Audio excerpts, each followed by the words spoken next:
Hi, folks. You may be hearing a lot about Y-Refi these days. Student loans are now sitting at $1.8 trillion.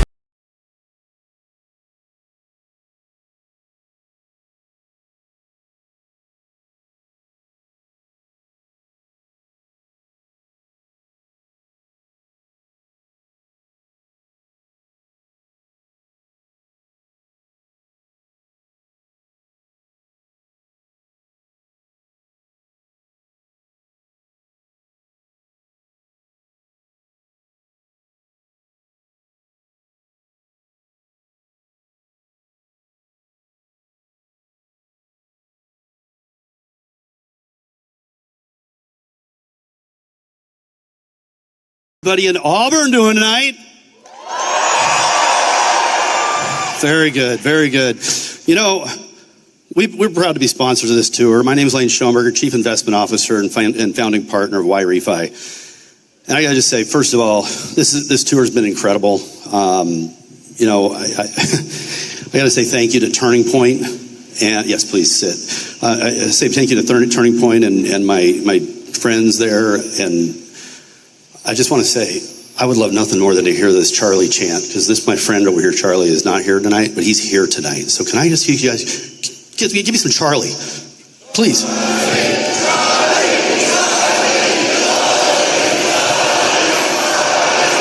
Thank you, thank you. I need to hear that. I know you guys have been standing outside for a few hours waiting to get in here, and it's amazing.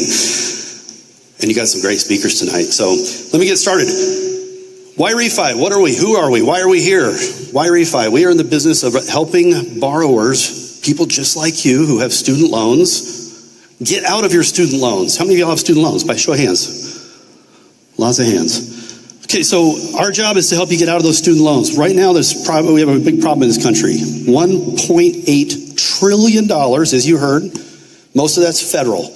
The only way we're going to fix this problem is to allow the government to exit the lending business. How many people agree with that?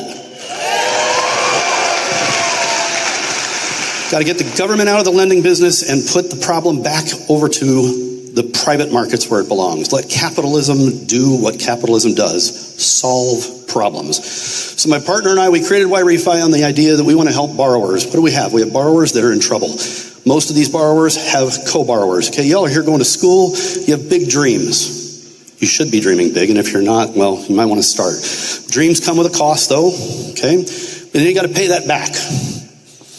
It comes with a cost. So when you get out of school and you're ready to start paying that student loan back, and all of a sudden you can't afford that student loan, that's when a company like Y-Refi steps up. Okay, because we care about you, we want to hear your story. I'm going to tell you a couple of really cool things about Y-Refi. When you call, you're not going to get a phone tree. You're going to get a human being. Isn't that cool? Right there in Phoenix, Arizona, you're going to talk to a person who's going to answer the phone. They're going to hear your story.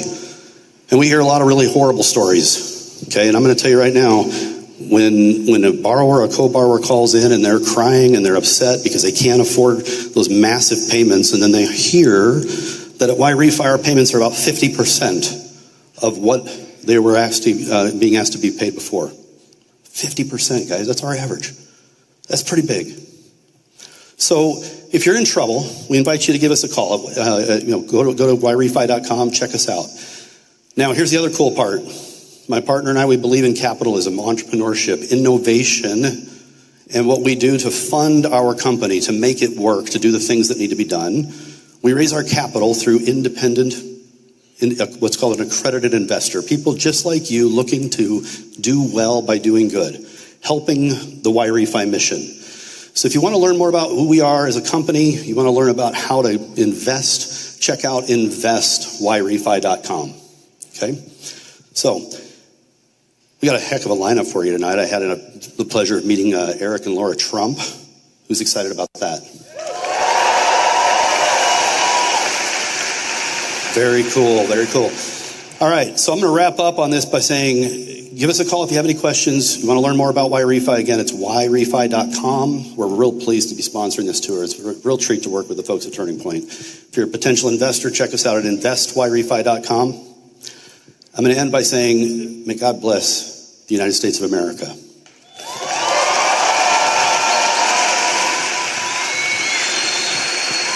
May God bless Auburn.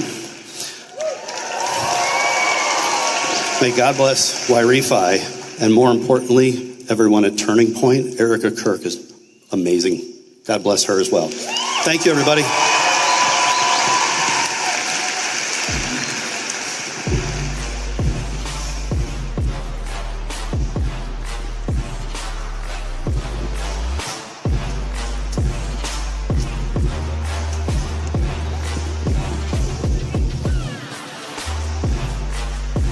Senator is mic'd. I am standing by the stage.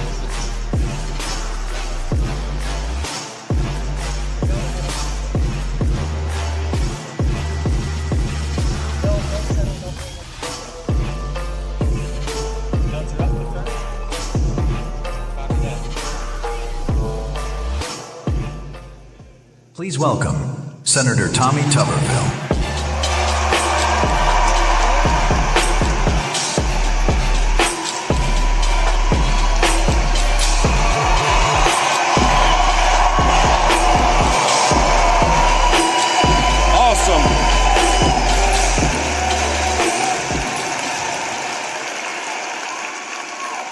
Awesome. Thank you very much. I think I've been here before. I tell everybody that doesn't know me very well backstage, Coach, you been here? I said, well, I live 3 blocks from here. Yeah, I've been here before. Hey, this is awesome. It's a great time. And we're here for all of you young people here tonight that are in school. We've got some high school people here. And thanks for coming. We got a lot of adults. This brings tears to your eyes of what Turning Point has been through, Erica has been through over the last, 2 or 3 months. It's been a tough time. It's been a tough time for everybody. It's been a tough time for our country. So I want to thank everybody for supporting, not just tonight, but Turning Point USA. It is a phenomenal organization that's making a lot of progress. Charlie was a good friend. One thing that he wanted to do was bring knowledge to young people. It was awesome. Talked to him several times. You know, Charlie and I met back in 2020 when I was running for Senate, and he actually helped me get elected. And he's a very positive person, loved this country, but he really loved young people. You know, he and I talked a lot about education. And that was the one thing he and I had in common. And that's one reason we talked a lot. And he said, Coach, we've got to do something for the young people. I said, well, for 40 years, I've been around young people. I'll help you as much as possible, but you relate to them. You relate to them very well. So we kind of had 2 different paths. I was through education and coaching, and Charlie obviously was somebody that was in my realm of being 30 years old, could really relate. But I really liked what he did, and he took it on himself to go out and say, you know, I want to debate young people. I want to get people in front of me, and whether I convince them or not, whether I'm right or wrong, I want people to hear how people are talking, how people are thinking. We don't do enough of that in politics. We don't do enough at all. So Charlie and I went through a lot of interviews together. I was on his show quite a bit. Matter of fact, I think the last interview was August the 25th, just a few weeks before he was assassinated. Yeah, it was a tough time for all of us. It's a tough time, obviously, for family, but I knew what had happened because they tried to stop a dynasty. They tried to stop somebody that was there for the people and not for themselves. You know, President Trump called me back, in June or so. He said, Coach, I want you and Charlie Kirk, you know each other well. I want you to be on the board at the Air Force Academy. We're having problems. We're having problems with leadership. We're having problems with DEI. We're just having problems. And that's one area of our country that we need leaders. You know, Charlie was smart. He understood leaders. He really understood them. And he said, you know, we need leaders. The first time I met with him about the Air Force Academy, he said, Coach, we need leaders. We don't need followers in this institution. And he was exactly right. We made a lot of progress just in the few months that we were on it together, but now we're going to continue to fight. We're going to fight for what he knew was right and what I knew was right, but we got to fight for not just our Air Force academies, but for all institutions, all higher education, all high schools. Speaking of leaders, Charlie was supposed to be here tonight. Tonight. We had made this date, he and I, an organization back in July, and I was supposed to introduce him. And so Charlie's here with us. He's here with us in spirit. We're going to take his legacy on, but it's going to be hard to uphold everything that he knew because he was so smart. You know, Charlie was waking up millions of young people every time he talked, because now with the internet and social media, everything got out there that he talked about, even during all of his debates. You know, the one thing about Charlie, he was waking up millions of young people at a time. He was waking them up because he was telling the truth. And you know what? He lost his life for it. He lost his life because he was telling the truth. He was never afraid of it, but he knew that he was in harm's way at times, but he lost his life because he went out there for all of us and for all of you because he was telling the truth. The most important thing that Charlie had going for him in his life was his faith. I mean, there wasn't a time that went by he didn't talk about his kids, that I talked with him, and his wife, but also his faith. He was a true evangelist. He really studied the Bible. He thought it was the ultimate source of truth. You know, the one thing that I watched, I didn't go to Phoenix to the memorial, but the one thing that this president of a university walked out, and he talked only about 3 minutes, but it was kind of lasting. And just to tell you a little bit about what he did, Larry Arnn, who's the president of Hillsdale College, he told this story. He says, you know, I met Charlie 12 years ago during his memorial speech. He said, I met him 12 years ago, and I asked Charlie some real hard questions.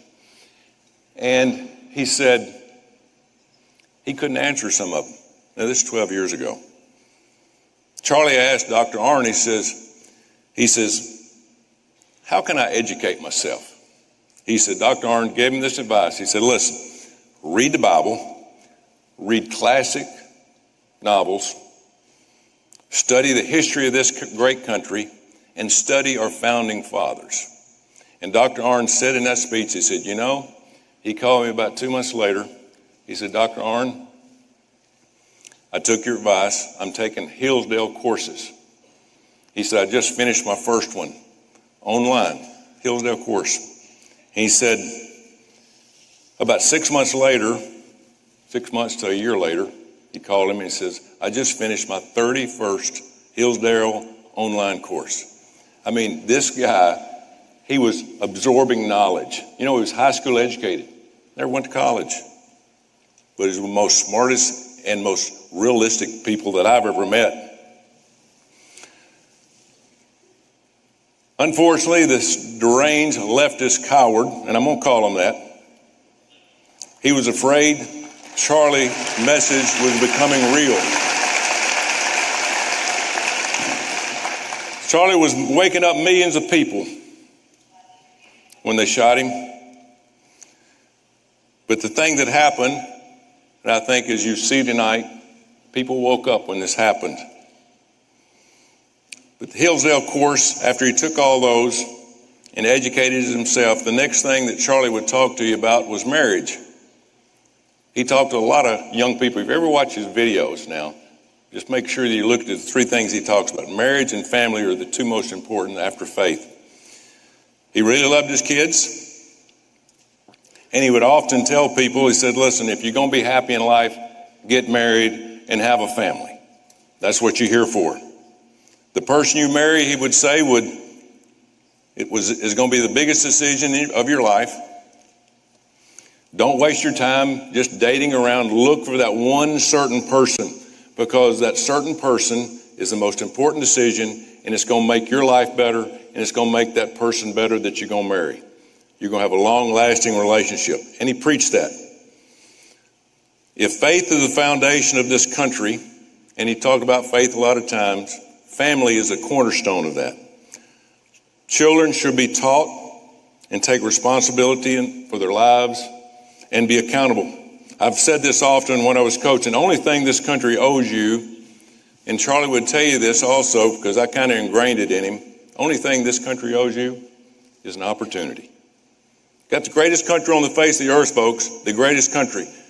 But it didn't offer you a job. It doesn't offer you money. It offers you an opportunity to do the best that you possibly can do. But while you're working that job, and once you young people get out and you start working a job, just remember this one thing. Your work ethic, and you work very hard at it. You want to achieve something. You want to get better at whatever job you're doing. But as long as you're alive and you're working, also work on your personal development. Grow yourself. Grow yourself to Christ. Grow yourself to your family. Make yourself better every day. That success, if you're trying to be successful and trying to make money and do all those things, it will hinder you. Don't worry about all that. If you worry about personal development and work and do your work ethic, the success will find you. I promise you that. While you're in school, it's your job to better yourself. While you're working a job, it's your job to better yourself. The only person, Charlie would tell you this, the only person ultimately responsible for your success or your failure is you. Nobody else. Don't count on anybody else. You know, these are the lessons I learned from my parents. But unfortunately, parents are few and far between nowadays. It's unfortunate. That is killing our country, folks. A lot of people grow up with two parents. And I used to tell a lot of the groups I talk to this. If you're born in this country, you hit the lottery. Because this is the best country on the face of the earth. Bar none. Okay? If you were born in this country with two parents, you hit the lottery again, which is almost impossible. Thank you, parents. Now, when I coached, it didn't make any difference. Black, white, red, green, Catholics, Protestants, Jewish, atheists, it didn't make any difference. The kids I coached, it's unfortunately in this country now have one or no parent. And it's kept that, unfortunately, for years, and it's getting worse. We need to make that go the other direction. That was one of the things that Charlie was working on, is keeping people together. Children who grow up without a father in the home are twice as likely to suffer behavioral and mental health problems. Think about that. So, to the young men who are here tonight, please step up. Save our country. Kids need fathers at home. Your job is to run the household. Your job is to teach knowledge and truth to your kids. We need fathers in the homes.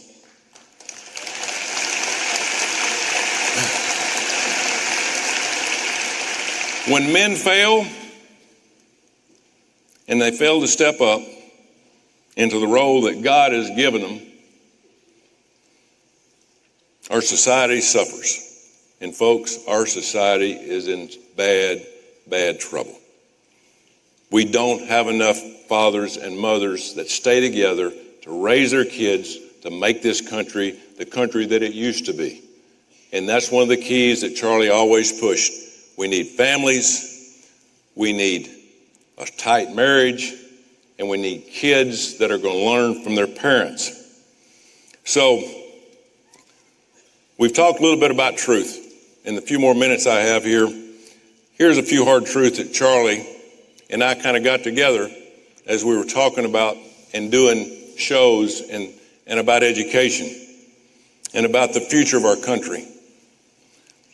But here's a few truths, and I'm going to tell you the truth, and they're not not fun to listen to. Our country's dead broke, folks. I used to be a football coach. Now they call me a politician, and I'm embarrassed. We are, as of last Tuesday, we're $38 trillion in debt. $38 trillion. Do you know how much $1 trillion is? $1 trillion is $100 bills stacked 3 feet high from here to Atlanta, Georgia. That's a lot of money. And we're 38 of them in debt. You know who owes that bill? You do. You owe that bill because it's going to be your next generation that's going to have to take care of it. And folks, that ain't fake money. That is real live American money. You know, I'm not an economics professor, but I've learned 1 or 2 things about budgets in my lifetime. You know, the U.S. government brings in $5 trillion a year. That's how much tax money that comes to Washington, D.C., $5 trillion. We spend $7 trillion a year in Washington, D.C. Now, I'm not real good at math, but I know that doesn't equal out very well, okay? If we bring in $5 million and we spend $7, that means $2 trillion of your money that you're going to have to make up one day. That's unsustainable. We can't keep that up. I used to own a small business, and if you spend money like that, you're either going to go to jail or you're going to go bankrupt. Well, we're bankrupt. Some people go to jail too, by the way. You know, if we keep this up, I want you to think about this. If you keep this up, 80% of your money, I'm talking to the young people here now, the taxes are going to be so high, you're going to have to pay 70, 80% of your paycheck just to pay off our national debt. That's going to leave you 20 or 30% to raise a family. It's impossible to do it. That's the reason we have to get control of our debt. It's impossible that we continue this pathway. You know what it's called? It's called socialism. We're turning into a socialist country. But you know what? That's the Democrats' plan. Charlie will tell you that. You saw what happened last night. We elected a mayor in New York City that is a pronounced and known socialist. I never thought I'd see it happen. But we're spending more and more money, and you know what? It's because the Democrats want to spend it. We're trying to cut back on the money. We're trying to help you young people sustain a budget for the future. But the Democrats could care less. They want to spend more and more money. I just don't understand it. I don't know whether it's they hate this country and they despise the Constitution, but they are running it into the ground. We cannot continue to do it. Here's what's happening. They want free health care. They want free housing. They want food stamps for everybody. Folks, to Democrats, that's the American dream, but it's oppressive. What it's doing is ruining our country. I heard Charlie talk about this many times. They'd rather see the American dream replaced by American dependence on big government. We can't do it. Tonight, I want you to ask questions about this when you have people come up and you have an opportunity to debate. They'd rather see the American dream challenged and let big government take over this country, and we're not going to allow that to happen.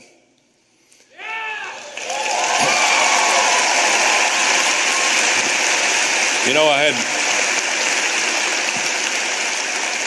had lunch or breakfast this morning with President Trump, me and several other senators, and President Trump calls it, for the Democrats, it's called America Last, not what President Trump calls America First. We have to put America first. Which brings me to the second hard truth that Charlie talked about and think about. You know, we're kind people. America is offered assistance to everybody. We send billions of dollars to all these other countries, but folks, we cannot allow open borders in this country like we've had the last 4 years. You know, our friend Charlie died with the word freedom written right here on his chest.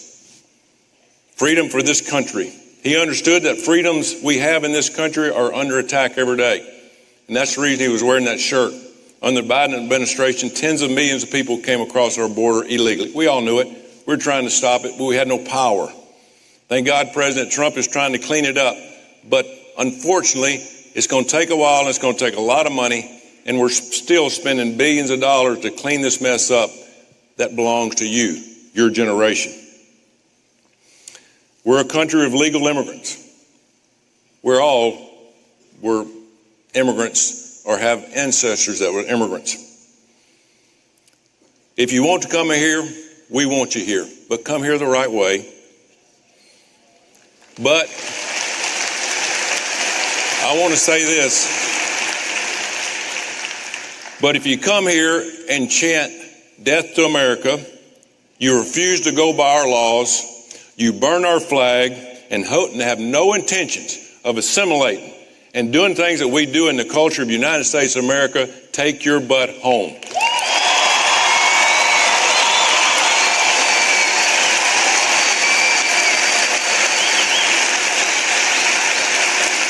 Speaking of our next hard truth that Charlie and I used to talk about was identity politics. You know, the past few years, racism has been allowed to fester in this country. It's called DEI. DEI is just discrimination under a different name. Okay? I'm for merit. When I went in Jordan-Hare Stadium, if I didn't play the best people that worked the hardest, that could perform as a team and win games, I'd get fired. But today, in this country, we're allowing DEI to overtake our institutions, our agencies, and it's absolutely ruining our country.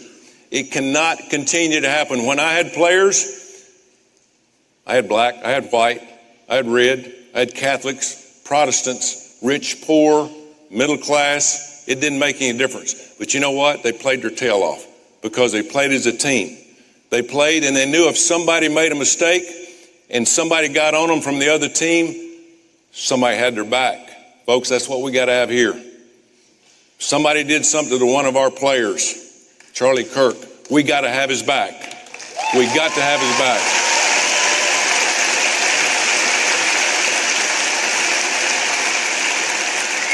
And as I wrap up here, I got to bring this up. You know, some people are going to say something that might not like this. But folks, men are men and women are women.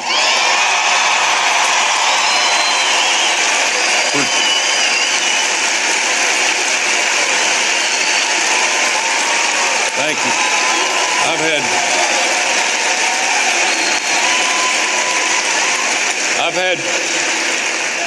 I've had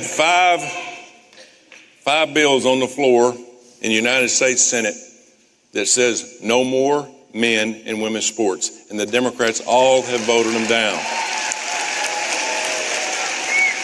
God gave us a clear understanding. He created men and women with different strengths and different weaknesses. He never wanted them to be confrontational.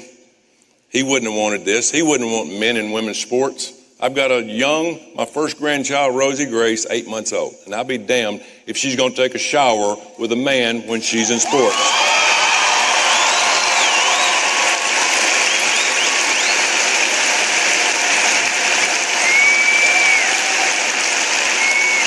And one of the last things I want to talk about before we get on with the big program here is look at this culture war we're in. If you don't think we have a war going on, look at Europe, folks. Europe is gone. It's over. They've allowed immigration in our country, and these people aren't assimilating. They've opened their borders to millions of people. And we want immigration, but it needs to be legal here. But over there, they've absolutely opened their borders. They call it globalism. Crime is going through the roof. Their culture is at risk. And it's something different these people have ever seen. The other thing is in Africa, more than 100, and Charlie and I talked about this quite often, 100,000 Christians have been slaughtered and 18,000 churches have been burned in Africa. In Nigeria, 67,000 Christians have been murdered since 2000 by radical Islamists. So the bottom line is that Christianity is under attack, and we've got to stop it.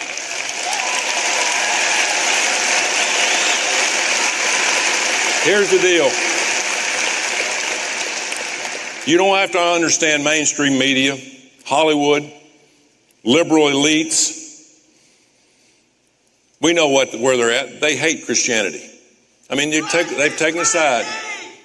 They have actively seeking to destroy this country and silence everyone, because when they get our values, folks, it's over with. And that's the reason we have to fight for our faith and fight for Christ. It's going to be your generation. And I'm telling you, as a so-called politician, politicians aren't going to help you.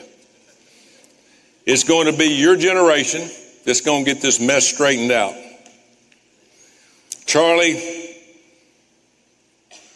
worked with a lot of people to move the ball down the field to get this going. Look at all these people in here. This is going to continue. We need to follow Charlie's example by pursuing the knowledge in this country, make yourself smarter, do things on your own, personal development, engage in thorough debate, debate those people that disagree with you peacefully. We're in a fight, folks. We're in a fight for our life. I'm going to fight, and I want you to fight. We're counting on you, all of you. Educate yourself, work hard, get married, and have kids. If you do that, your generation will save this world, will save this country. We're counting on you. Do the best you can, but again, we're behind you. We're for you. Greatest country ever. War Eagle.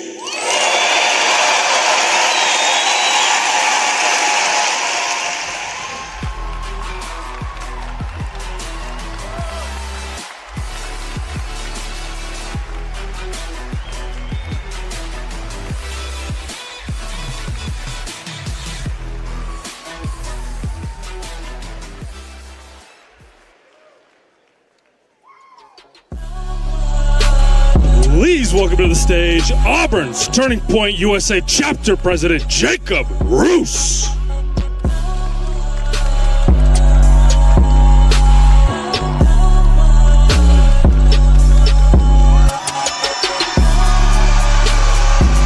Let's go, Auburn! How we doing tonight? War Eagle! Hey! Let's go, baby! Thank you all so much for being out here tonight. We really appreciate you. And thank you, Senator Tuberville. I know he's heading out of here real soon. We thank you so much for being here tonight as well. And personally, we're here to talk about Charlie tonight. Of course, we're here in his memory. I had the opportunity to meet him twice during my life. Once was at a CLS, and the first thing he ever said to me was a War Eagle. That's pretty awesome, isn't it? Never spoke a word to me before that. Next, I was able to have a small discussion with him on various topics as part of a focus group, and I could tell that that man genuinely cared to hear what our generation had to say. And so I know he's looking down right now on all of us, seeing how many people truly care about the country. And that's you guys right in front of me.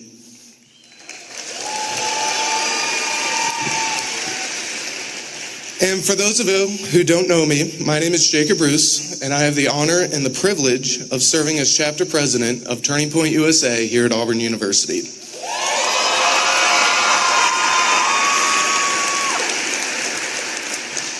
And our chapter here has been blown away by the response of our amazing community here in Auburn. I know we have thousands of people here from our community and our student body, and we greatly welcome you guys here to Auburn tonight. I would also like to acknowledge how many amazing people over the past few weeks who have been critical in supporting us as a chapter and overall as a whole as a community. We have been brought together by unfortunate circumstances, and we have gathered together to reignite the American dream within our country. I would also like to extend a thank you to security and law enforcement this evening, especially our friends over at Campus Security and Auburn PD and all the other entities involved tonight. Their meticulous planning and diligent work keep us safe here tonight and should not go unnoticed, and we appreciate everything that they do. I'd also like to give a shout out to our wonderful volunteers right up front that have dedicated their time today and last night for that matter to be here and put on this amazing event for all of us here tonight. Their help tonight would not have made this event possible. So thank you to all 74 of you guys.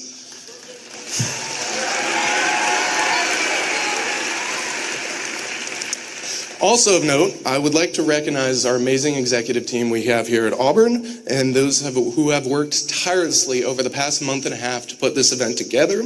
I would like to acknowledge my Vice President, Marshall Egbert, right over there. Our Secretary, Andrew Bernstein. Our Treasurer, Lex Sorensen. Our social media team, Caroline Boren and Arden Warner.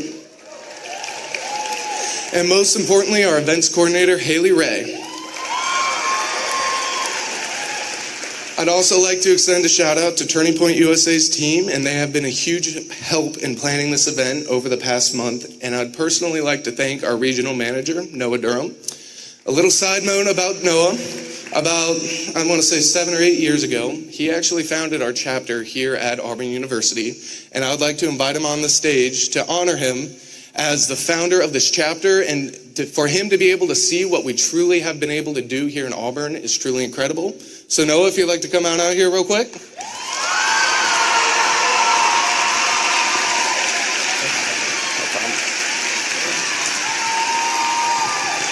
Noah is a graduate of Auburn University, 2018, 2017? Around there. And so with him not starting our chapter here at Auburn, this today would not have been possible. So thank you, Noah.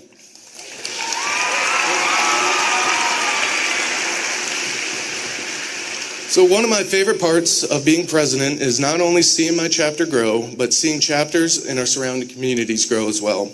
If you are interested in joining our chapter or starting a chapter, I recommend that you go check out our TPUSA table up there, the Get Involved table. We'll have QR codes for Auburn students to join our organization if you'd like. Or if you'd like to start a chapter in your local community, high school students especially, and other college students as well, I'd recommend going to tpusa.com/getinvolved. For Auburn students not currently part of our chapter, we welcome anyone and everyone to promote open discourse within our community. Stop by our Get Involved tables to join today. And with that being said, please join me in honoring Charlie Kirk by holding up the rally signs that each and every one of you got and cheer for a photo tonight.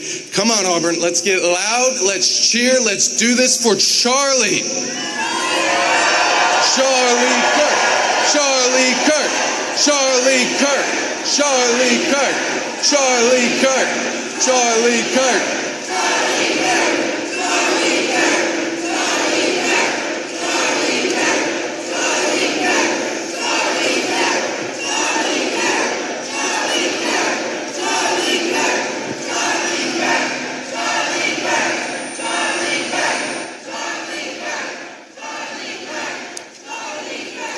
Thank you all so much for joining us here tonight. We've got a great lineup for you guys going on the rest of the night.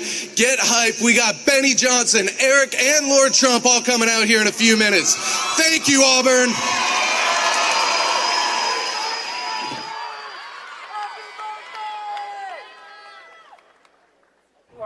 My name is Charlie Kirk, and I love America because I love talking with people I disagree with. Started an organization that's now on 1,000+ campuses to save the greatest culture and country ever to exist. Our family's divided. We're divided the same way the nation is divided. Will anything ever be remedied? A nation divided against itself will not stand, neither will a family divided against itself. Why do you think your son is conservative? You as a father should listen to your son. I used to be, at one point, on my father's side. Upon doing my own research and seeing things firsthand, I've switched sides. We talk every day about politics to the point where it's divided us. Father-son divide is more important than politics.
dialogue. Joining us now is a great American and a great friend, Benny Johnson, host of The Benny Show. Benny, welcome to the program.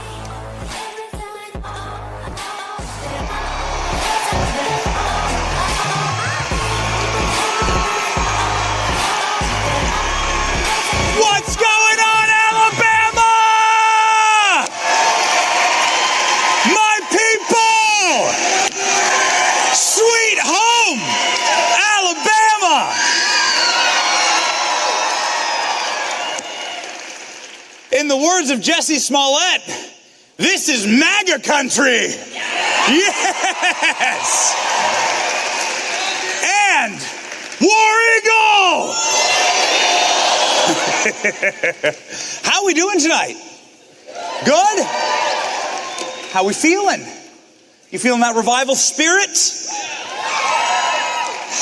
You feeling that revolutionary spirit? That comeback spirit? 1 year ago, tonight, President Trump won the 2024 election.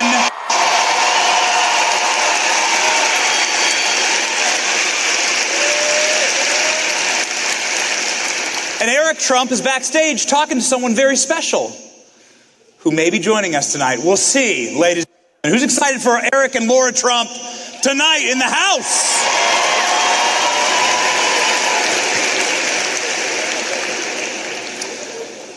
Whew. We've been through a lot. I can hear the murmurs. You can guess who it is. We've been through a lot together. And I thought that to kick off this evening with all of you beautiful people, gosh, it is beautiful in here. This is an amazing crowd. Why don't we go through a little bit, why don't we walk down memory lane a bit? What we've all been through together in this, one of the single greatest comeback stories in human history, ladies and gentlemen. The movement of America First. Who's ready to go? Let's go. This photo is a historic photo. Maybe you recognize it. It is from Alabama, the very first MAGA rally in 2015. And a lady wrote, "Thank you, Lord Jesus, for President Trump." In 2015, when no one was even sure what a MAGA rally was. You got some prophets here in Alabama. And also, you got this lady. Whose mama is that? Who is she in the crowd tonight? By the way, this is 2015. Is this baby probably goes to Auburn, right? If you are this baby, raise your hand, please. I saw it right there. Thank you. You can come on up. You get an award. Most based baby in history. It was a tough race in 2016. President Trump was up against it. He was up against the establishment. He was up against some of the most corrupt and entrenched politicians in American history. He was up against the Uniparty. He was up against the deep state. And he was up against some real dark and evil corruption. And ladies and gentlemen, what that establishment didn't understand is that President Trump has always been our giant middle finger to the establishment.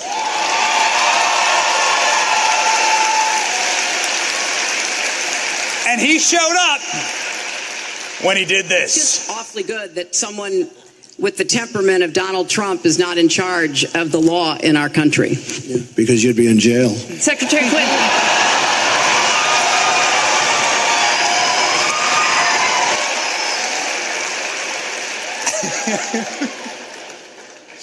If you've checked the news recently, you may know that Donald Trump is about to make good on that promise.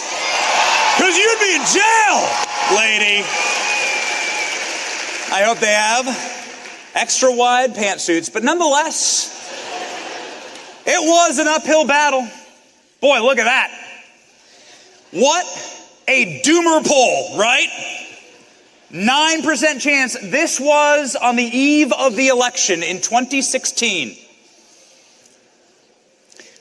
But our Lord Jesus Christ loves a comeback, ladies and gentlemen. And that's what CNN looked like on election night. And this is what Hillary Clinton's victory party looked like on election night. And this is what libs look like during the inauguration of our 45th president, President Donald Trump. Yes! But the angriest lib was Michelle. Michelle.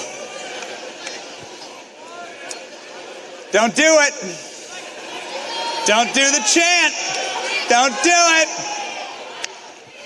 It was a beautiful couple of years, wasn't it, Auburn? Wasn't it, Alabama? Look at that Christmas magic.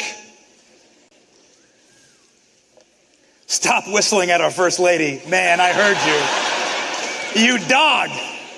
That's the baby from the first Trump photo, okay? He gets a pass, but your mom's still crazy. It was beautiful. Then something insane happened. What the hell is this? Nobody even knows. We want to forget it, right? This is a dark period in our country. Thankfully, Joe Biden didn't know any of it was happening. That's good. But it was a dark period, right? This was weird. Like, the guy can't even get a mask on. Needs to trim his eyebrows. Too many stories about corn pop. If you know, you know. But creepy ass Joe Biden, wobbling around the White House in his underwear. It was dark, man. Wasn't it? It was weird. It was strange.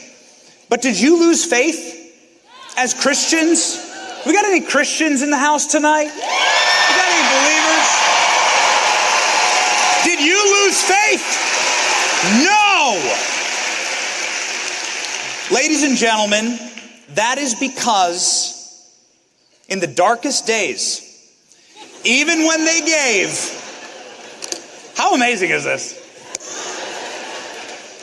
You put up the mugshot of the president and everyone cheers. That's a backfire. What do we know as Christians? We know that Christ is king. We know that what man intends for evil, God intends for good. They said, we'll destroy this guy. We'll destroy Trump. We'll give him a mugshot. That'll do it. What they gave him was a rap album. All you got to do is put a parental advisory sticker on that, and it's the hottest banger of the summer. Playing that, if Trump dropped the track, you'd be playing it at the bars in Auburn. I know that as a matter of fact. Tried, ladies and gentlemen, they tried. They tried to destroy our boy. They came at him with everything. Judicial assassinations, political assassinations, literal assassinations. And what do we know? We know that President Trump told us what the scriptures tell us when we are in times of trouble, to seek solace in our Lord and to fight, fight, fight. Yes?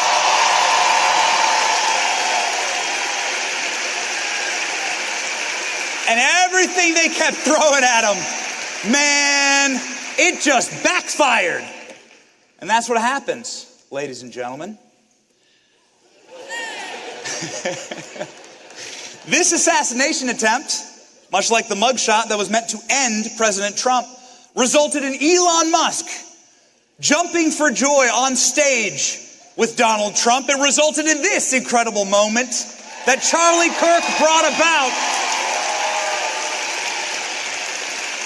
where the king of McDonald's and the king of Maha joined together on stage.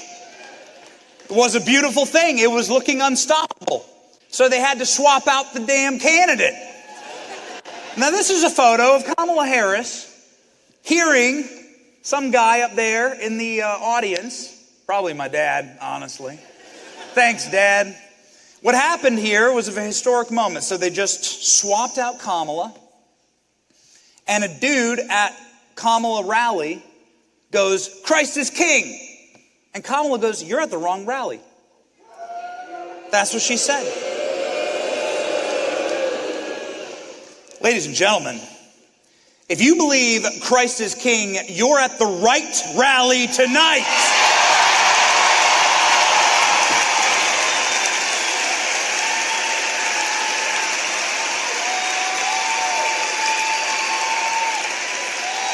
The next day, in case you're wondering if you're part of the movement here to save America, if you're part of a righteous movement that embodies the history and the future of America, the next day, in fact, our great Vice President J.D. Vance heard somebody yell, "Christ is king" at his rally. Here's what happened there. To public policy. I don't think that we've, that's right, Jesus is king, and I don't think that we've seen... Can you spot the difference? This election was so epic. This election was so epic. Man, Kamala Harris, not only did she lie about Christ being king, she also lied about working at McDonald's. What a weird thing to do. Who else has worked fast food? Does anybody work fast food? I work fast food. Who's worked as a server or a waiter? It's a beautiful job. It's a dignified job. You're serving your fellow man. It's an incredible job. You learn a lot. Kamala Harris engaged in working class stolen valor, is what she did, in claiming and lying about working at McDonald's. That, again, was intended to hurt or harm President Trump. And what did we end up getting? Sweet, salty fries with that one, Donald Trump, waving out of the window of McDonald's, saying, "How you like me now, Kamala? Eat the salt, live." And by the end of it, they might as well just change it to Donald's. It's iconic. Things were going so poorly, ladies and gentlemen. Joe Biden called MAGA garbage. Do you remember this? And how do we respond to that? Load up the garbage truck, baby. By the end of the campaign, Joe Biden was literally wearing MAGA hats. Do we remember this? And on election night, you have the 47th president of the United States.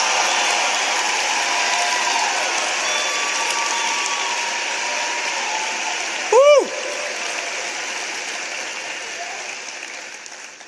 It was a thing of beauty. It was God. It was God. That's the only one who could do something like this. A comeback tour for the ages. On the here's what was happening in downtown Atlanta. My girl just lost a day ago. Like, damn. See ya later, Kamala. Ladies and gentlemen, we got our boy sworn in after all of this. And now he's passing out Trump 2028 hats in the White House to the Democrats. And J.D. Vance is me.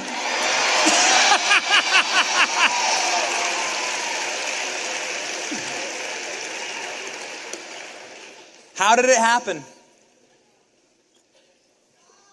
It happened because of God. What man intends for evil, God intends for good. That is the Donald Trump story. Christ loves a comeback. Christ is the comeback king. And God did appoint Donald Trump. In Romans 13, it says that God institutes the government of men. God determines our government. And he gives a righteous people a righteous government. He gives that government a sword to wield. A sword to wield to protect good men and women and for the terror of evil men. And that is what President Trump is doing right now. God bless President Trump and his administration for wielding the sword. You live in a red country, by the way. And I am sick of the hoax. I'm sick of a hoax that you are on the wrong side of history. If you are young, if you're under the age of 30, raise your hand right now. Look at this. Look at this. Can we see this incredible crowd? I want you to know something. You have been lied to. And I'm going to spend the end of our speech here very quickly dispatching and destroying the single most evil lie that has been sold to you by the corporate press, by the Democrat Party, and by corrupt institutions, that you are on the wrong side of American history as young people who believe in America first and America only. Ladies and gentlemen, not only are you on the right side of American history, you are American history. You are the inheritors of American history, and I can prove it. Let's do it quickly. What is America? America, as defined by our founders, is life, liberty, and the pursuit of happiness. And you are the ones who embody all of those things. Let's talk about them in order. Well, this big, beautiful red map. Hold on. Where are we at right now? Right around here? Yeah? Okay. No. Right here. Yeah? Not the blue area, though. Ladies and gentlemen, sweet home Alabama. Alabama loves life, yes? Because God created life. The first book of Genesis, you don't have to look farther than that. God created life, and we believe that as Christians. That God marked us and stamped us with the sign of the Creator. That we are all made in God's image, so life is precious. 93% of the red parts of this country, Republicans, believe in a creator, believe in God. Are you one of them? Yes. Do you know as Democrats, that's only 50%. And that defines the entire problem right there. At 50% of their party, that's a coin flip. If you don't believe in God, then you can't believe in America. Because our founding documents, the first line says we are endowed by what? Our Creator. All men are created equal. Well, if you don't believe in a God, then you can't even believe in America. Am I right? Yes. So the Democrat Party has a real problem on their hands with just the first thing, life. You are also the inheritors of life because Republicans are the ones who create families. Republicans are the ones who want to be fathers and mothers and to carry forward our beliefs and our value system and our nation to make more Americans. In fact, when Gallup did a poll of young Trump supporters, they broke them out, men and women. Do you know the number one thing that young men wanted in their lives was to become a father and to become a husband? That was the number one priority.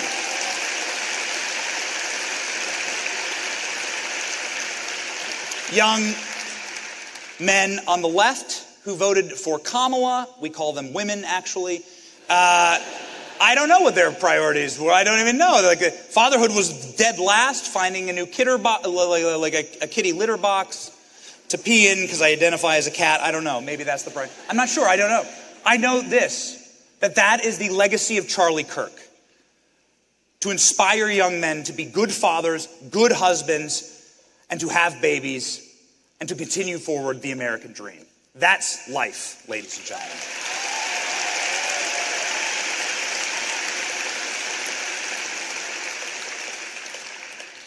Young people are also returning to the church. This is a historic generation. If you raised your hand and you are under 30, you are in the first generation, as far as I know, in human history that is returning to the church at a higher rate than your parents.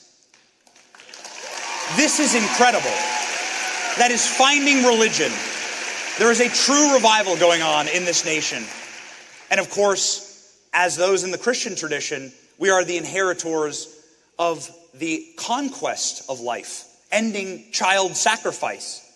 Ending child sacrifice as we know it, which is abortion today. Ladies and gentlemen, Christians are the ones who see value in life because we know that God created us. That's why we are pro-life. Unfortunately, there are communists who are winning elections in this country. They are anti-life. Communists show you that with all of their motivations and all of their moves. That's why I'm very worried about assassination culture on the left. I'm concerned about it because if you don't believe in God, if you don't believe in the value of life, you'll view it as permissible to kill for power. Communists always do that. There was a man elected as Attorney General, this top law enforcement official in the state of Virginia, just last night, who says he wants to murder Republican children. That is what we are fighting against. There is a literal communist elected as New York City mayor. This is in the legacy of Joseph Stalin, in the legacy of Mao Zedong, who slaughtered in the hundreds of millions their own people. We mustn't let communism win in this country, and life is the first step. Liberty. We are the party of liberty. We are the party that freed the slaves. Christian kingdoms like England freed the slaves. The first kingdoms to free slaves were Christian kingdoms. Ladies and gentlemen, we are the inheritors of liberty. We are the ones who believe in liberty. All men are created equal. If you're not a Christian, if you don't believe in God, then you don't believe that, actually. And while the left is obsessed with slaves here in this country from 150 years ago, they refuse to look at the continent of Africa, where there are 7 million people that are still currently enslaved in Muslim countries. They refuse to ever talk about it. So we'll talk about it here tonight, ladies and gentlemen. The inheritors of liberty also means that we have the liberty to go and explore and live exciting and liberated lives, to go out into the great beyond, to tame the West, to maybe even go to space. And that is why, there you go. You got one of Elon's sons in the front row. That is why I am honored tonight to bring on stage for you a special guest. President Trump's newly named selection for NASA Administrator Jared Isaacman is here in the house tonight, and he wants to say hello.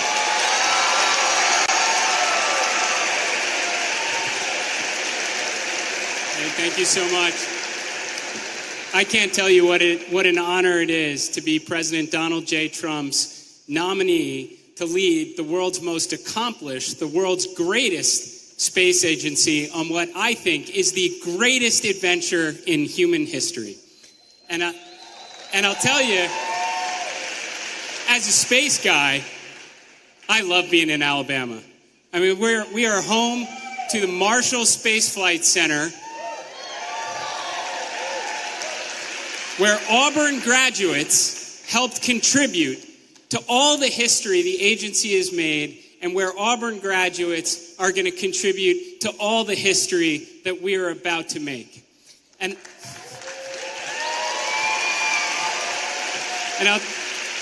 that's not all. Alabama is also home to Space Camp, where the next generation is getting inspired to grow up and to take us even higher, and where 30 years ago, my journey began at Space Camp. And I'll tell you, just ending on a very personal note, I didn't grow up very religious at all. And my mother's family, we celebrate Christmas. My father's family, we celebrated Hanukkah.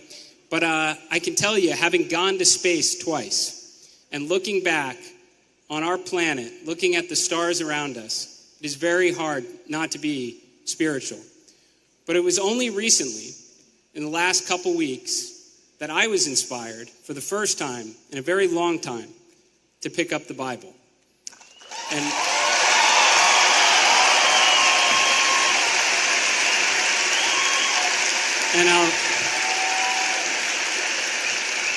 I'll tell you why. It's because of Charlie, and it's for Charlie, and there's millions others just like me. Thank you.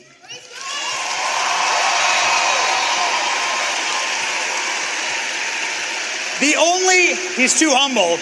He's a fighter jet pilot, and he's the only civilian to do a civilian spacewalk out in space. The guy is an absolute and total badass. Jared Isaacman will be leading NASA, and we are going back to the moon, baby.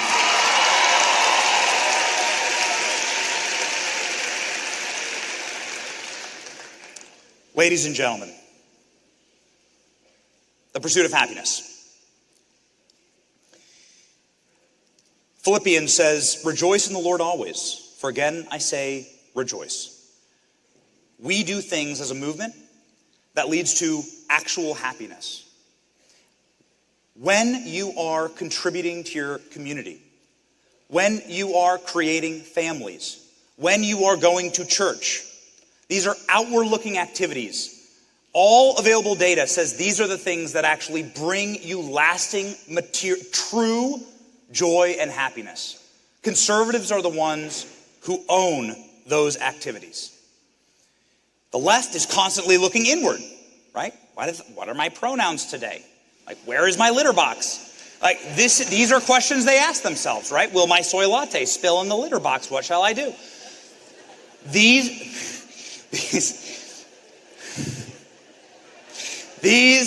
are important questions for them. That's nihilism. It leads to collapse. It does not lead to lasting joy. They are a miserable movement. And we're happy, and that means we've already won, ladies and gentlemen.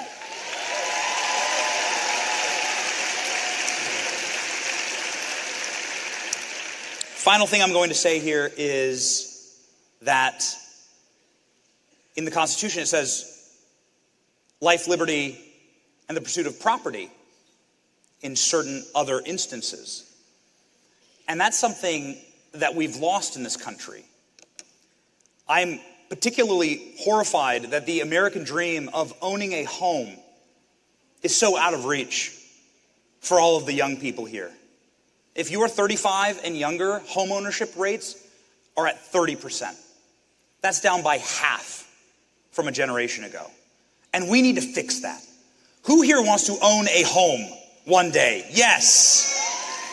Ladies and gentlemen, I'm not one to break news in front of massive stadiums of people, but I want to announce right now a massive interagency and interinstitutional effort in order to encourage and provide resources from a massive federal level and a legislative level to ensure that we reignite the American dream for first-time young home buyers. It will happen in this administration.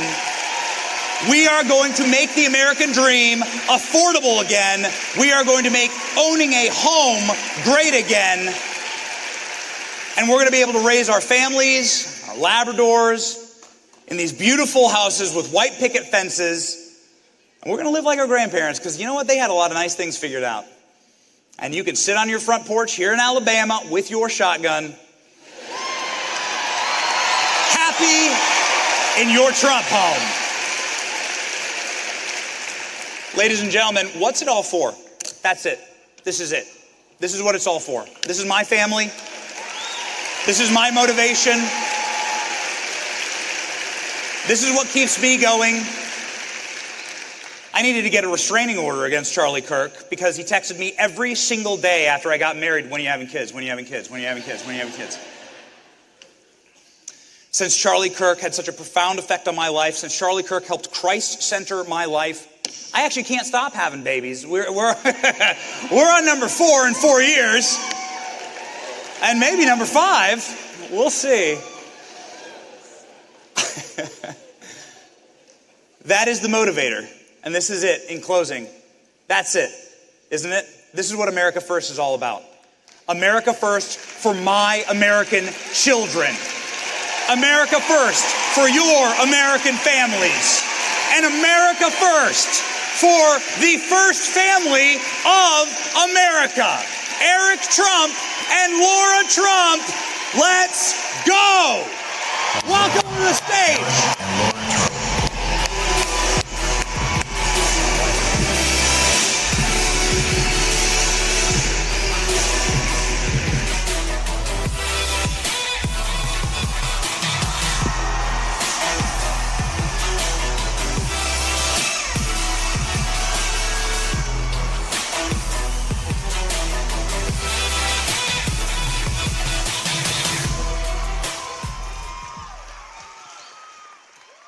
How's everybody doing? Do we not love this man right here?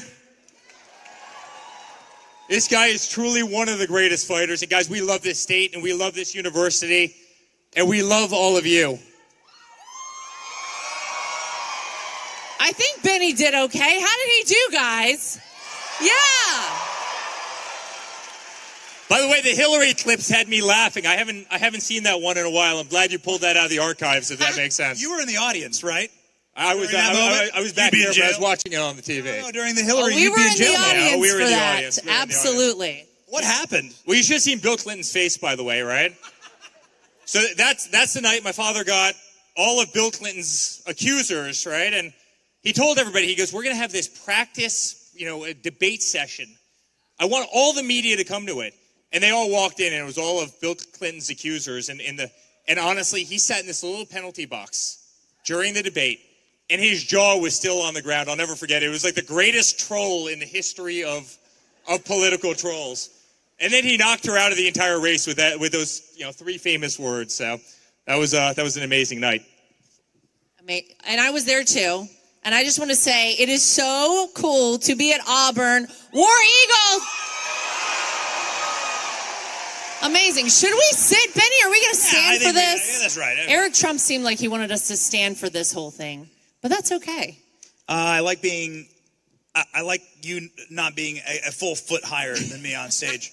That was my top selling point. Do you guys know when Eric and I first met, I had no idea, no offense, honey, that Eric Trump even existed. But I'm 5'11", flat-footed. And so then I put on these heels. I'm like 6'2", 6'3". And I noticed this guy was taller than I was. And I was like, this could possibly work out. And this Saturday is our 11-year wedding anniversary. Yeah, not bad. What was the Eric Trump pickup line? Oh, his pickup line? Do you want to tell the story, or would you like me to? Why don't you go ahead and do it? Only because of the media is there. I'll let you tell this story and get in trouble. So I went to New York City. I moved there from North Carolina. I moved to New York City. Oh, shout out. Okay, hey, love that. To go to culinary school of all things. How did I end up in politics? I don't even know. This is nuts. And I met Eric out one night, and most of these guys that would meet out would find out I was in culinary school, and they'd be like, oh, well, maybe we should cook together sometime. I'm like, oh, that's very original. Not this guy. He looks at me. He pinches my side and he goes, I bet all your food sucks. By the way, she's got like a 12-pack, all right? It's like, most chefs have a little bit of body fat. She doesn't have too much body fat. And that's all it took for me. The rest is history. I was very curious at that moment. Does she still cook for you? No, she hasn't eaten anything. All right, so I'll give everybody... You went to culinary school. So when she was trying to woo me, right, she'd make me an ice cream cake and by the way, she is a seriously good culinary. She was a great chef. And so I'd always have these beautiful cakes. They were ice cream cakes. Love ice cream cake. They'd be made in the shape of a heart, camouflage. She'd make a machine gun and put it on top, do something really aggressive. It was a lot of fun. And she would write me this little love note on this cake. And she'd cut me a slate every single night. And then after we had been dating for exactly 6 months, I haven't gotten a freaking ice cream cake since. So it was like the greatest bait and switch in history, right? I thought I was going to marry somebody who was going to cook for me all the time. We order more damn takeout than any couple ever, so. I'll tell you what I did. I may have stopped making you cakes, but I made you two beautiful children, didn't I? You did. Woo. I think you won out in the end. I think it was a fair trade. What's the secret to a long and lasting, happy relationship?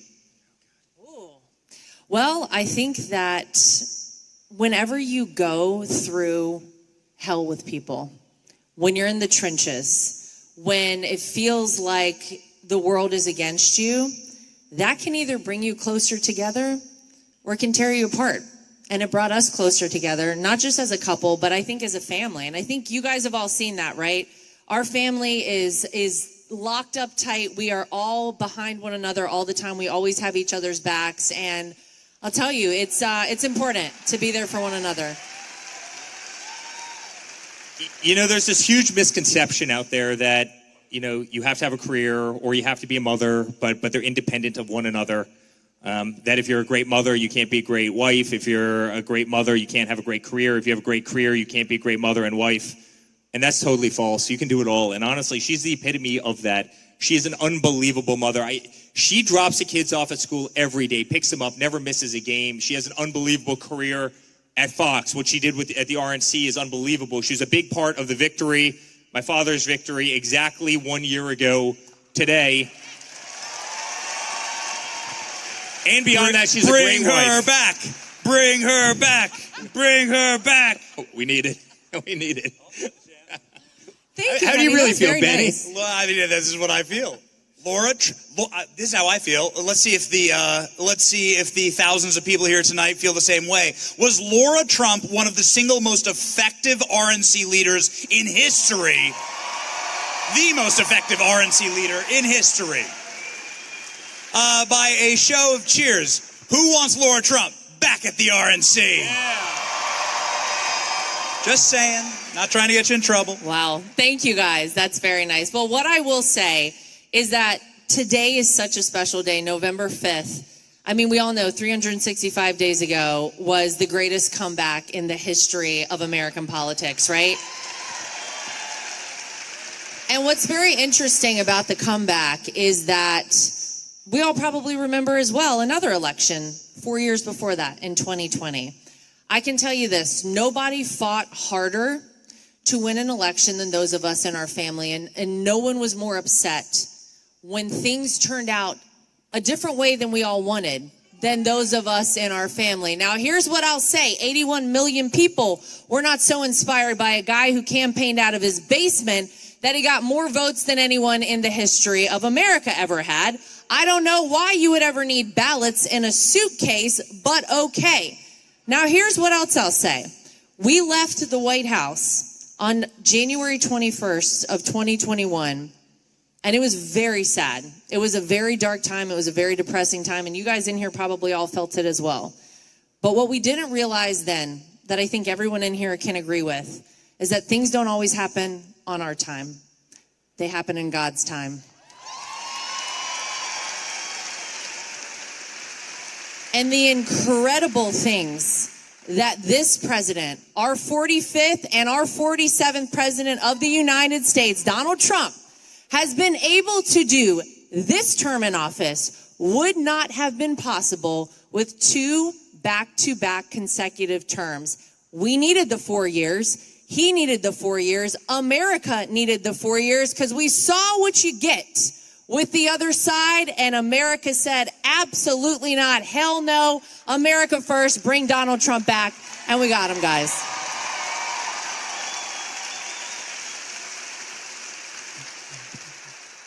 By the way, should we see what he's doing right now? Should we try calling him? Oh. Should we do it? Let's do it. All right, let's. Can we call Trump? Should we call President Trump? Hold on 1 second.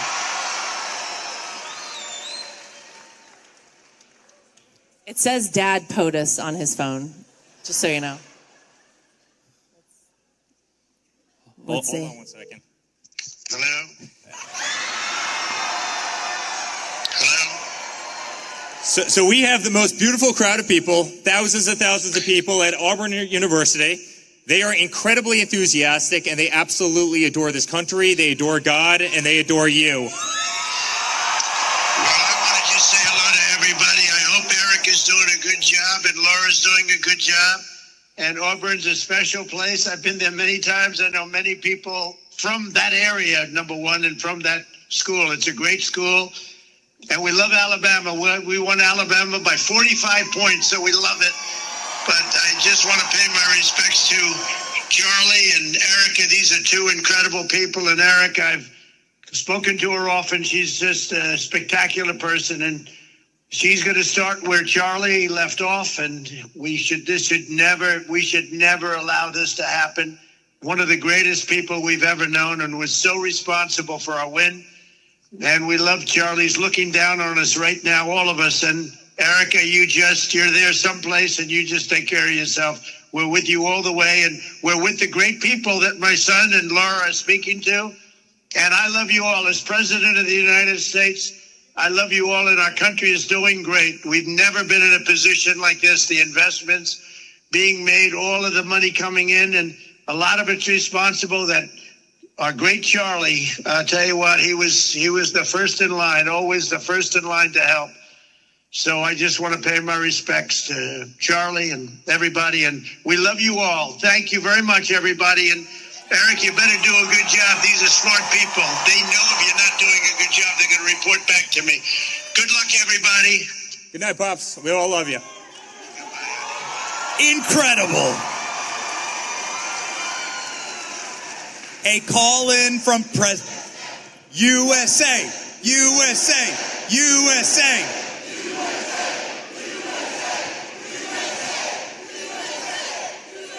You know, this is the spirit why the other side just doesn't have a chance in the future, guys. I mean, this is the group, this is the spirit that's going to save the United States of America. It's this heart, it's this soul, it's this movement. They thought they could kill our friend, and they thought they could delete all of us. You know, they tried to kill my father. They tried to kill my father twice. They tried to bankrupt us. They tried to take out our company.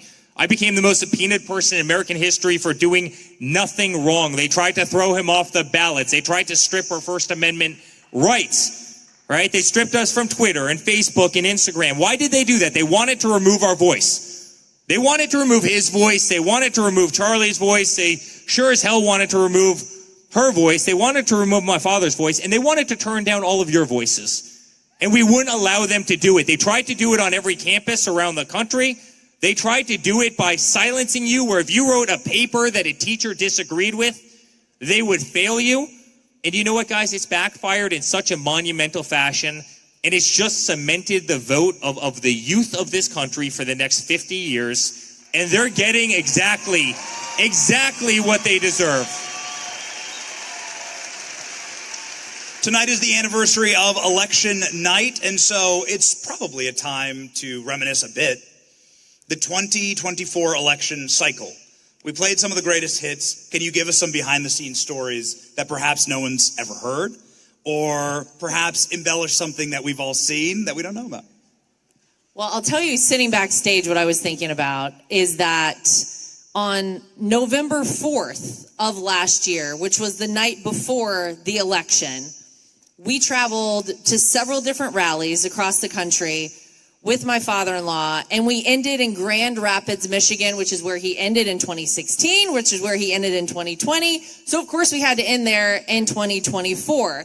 And we had been going all day. And I knew that last one, right? We were talking about it backstage. We said, he's not going to want this to end because this is going to be his last rally. And sure enough, it was like 2 o'clock in the morning, 2:30 in the morning, and we were all backstage, basically asleep. This man has been on stage for hours at every rally all day long, and he is still going. And he all of a sudden he goes, what do you think?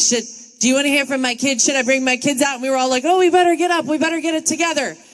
And he called us out on stage, and it was actually so amazing and such a moment that I'll never forget, standing there on stage with him, thinking about that being the last rally he would ever have. Except, what about the Trump 2028 hats? What about him?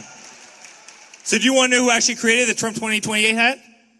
She's standing right there. So Kim, she's been with me for a very long time. She's getting very fresh one day. Kim. She comes up to me. She goes, hey, we've got to do something. We've got to mess with the media today. So we can do, the MAGA hats like print on demand. So she changed us the 4 to an 8. And she brings it into my office and she throws me a hat. She's like, put it on. I'm just going to take a picture of you. So I put on this picture. This guy, about 2 seconds later, retweets the me wearing the Trump 2828 hat with no text or anything. Elon, 2 seconds after that, retweets this. This thing goes viral. I mean, you've got hundreds and hundreds of millions of likes and views and everything else on this hat. The media went freaking nuts, guys. It was so fun. Is your father trying to subvert democracy based on the fact that... You understand the Constitution, right? The Constitutional doesn't allow you to run for a third time. And I'm literally grabbing my phone, and I'm taking pictures as fast as I can of these emails coming in, and I'm just putting them up on my Instagram feed, right, over and over and over. I'm putting these laughing emojis on there. So after about 12 hours of them melting down, she's like, we've got to keep this going somehow. And she comes up with this. She's like, we need a slogan. So it became Trump 2028, rewrite the rules, right? And we posted that, and the same people from the media started melting down again. It was so great. I'm like, it's easier to troll the media in this country than it is to like manipulate my like 6-year-old son on Halloween with like a bucket full of candy, right? It is so funny. But isn't that what's so amazing right now is that, I said a few minutes ago that it was so important, I think, the 4 years in between, because how Donald Trump has flipped the script on the mainstream media is a thing of beauty, ladies and gentlemen. Think about the first term, right? The first term, it was like he was on his heels the whole time. The whole White House was constantly having to field incoming. They were on defense all the time. They were getting it from the media, from the Democrats, from the Republicans in some respects as well. This time around, he just like swats them off like gnats. They don't even know what to do with themselves. He's like, who are you, ABC? Fake news. Sit down. Next. It's so great. Isn't it great?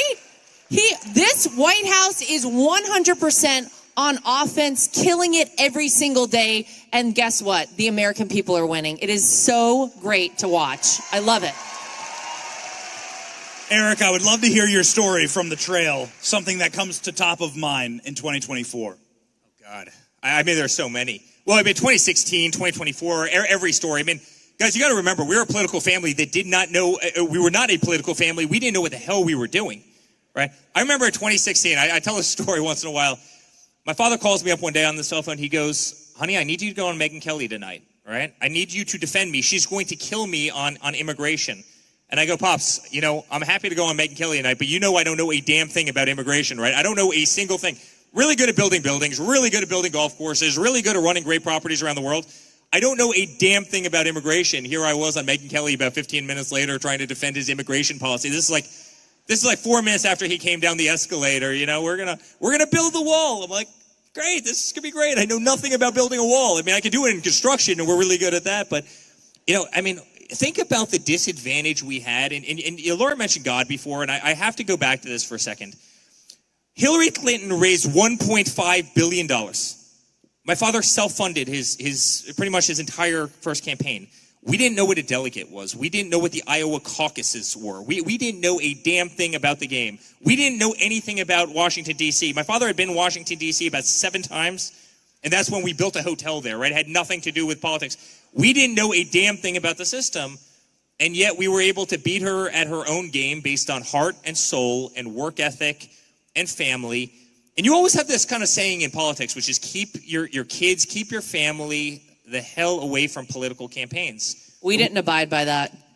We did the exact, guys, we didn't have anybody. What was really funny about 2024, to kind of Benny's question, we had everybody coming up to me. I'd have congressmen every single day. I would love to endorse your father. Could you please arrange a time where I could come endorse your father, right? It actually helped them substantially more than it actually helped my father.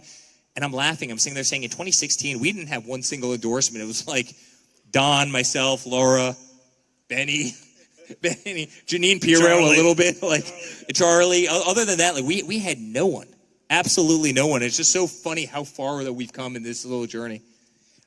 Well, here's what I'll say. This isn't a campaign trail story, but this is a story from in between the campaign. You put up a picture of what I'll argue is maybe the greatest mugshot in the history of America, Donald J. Trump's mugshot. Yeah. So that night that he got that mugshot taken, I was actually seconds away. I was all mic'd up to go on TV for something, and my phone rings, and it's my father-in-law calling me, and I'm like, oh my God, he just left getting the mugshot taken. And so I pick up the phone and I was like, hi, I'm about to go on TV, so I'm all mic'd, so I didn't want him to say something, don't want everybody in the world to hear. And he goes, okay, honey, that's okay. You go ahead. And I was like, but wait, how are you? And he was like, isn't it crazy, honey? It's just freaking nuts. And then he stops and he goes, but it's also really cool.